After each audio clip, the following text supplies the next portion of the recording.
Magandang umaga or Maynila, Mindanao o sa iba pa, lalo na sa London, Negros Vlog, magandang umaga or gabi o tanghali. Umaga dito sa Pilipinas.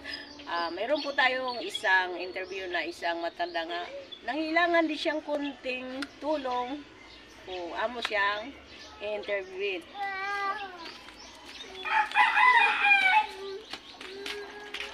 Nay, may buntag. Ano po?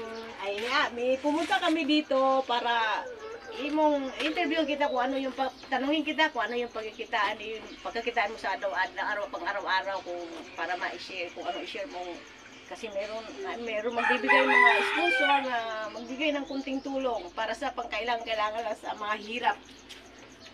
Ano yung pinagkikitaan mo? Sa ano yung pang-araw-araw mo pagkikitaan? Laba, og tangko Bangan para baligya. para baligya kay na ako'y kuha maintenance para makapalit ko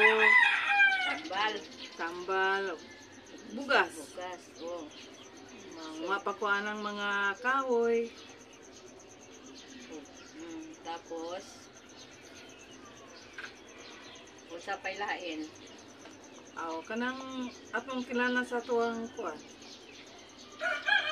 nabuhi na to Sa pang-araw-araw. ang araw-araw Oh. o mga sa pa na diya. So guys, ang iya po, ang kuanin ni nanay ay, ano po pangalan niya? Sa ngalan mo tayo? Josephine. Josephine. Si nanay Josephine ay isa siyang nangailangan, may maintenance siya ng gamot. So ito, gumaan ang iyang panghanap buhay lamang pangahoy or may maglaba siya para lang mayroong pambilin sa maintenance or sa pangailangan sa pang-araw-araw.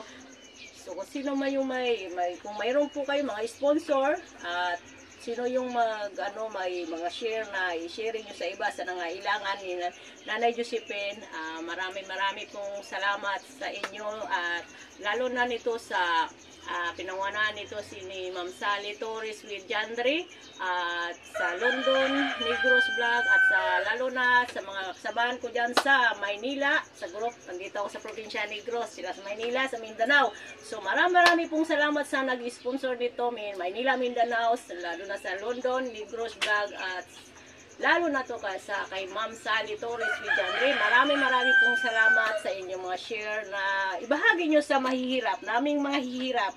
Marami pong salamat. Thank you. Good morning all. Salamat po sa lahat.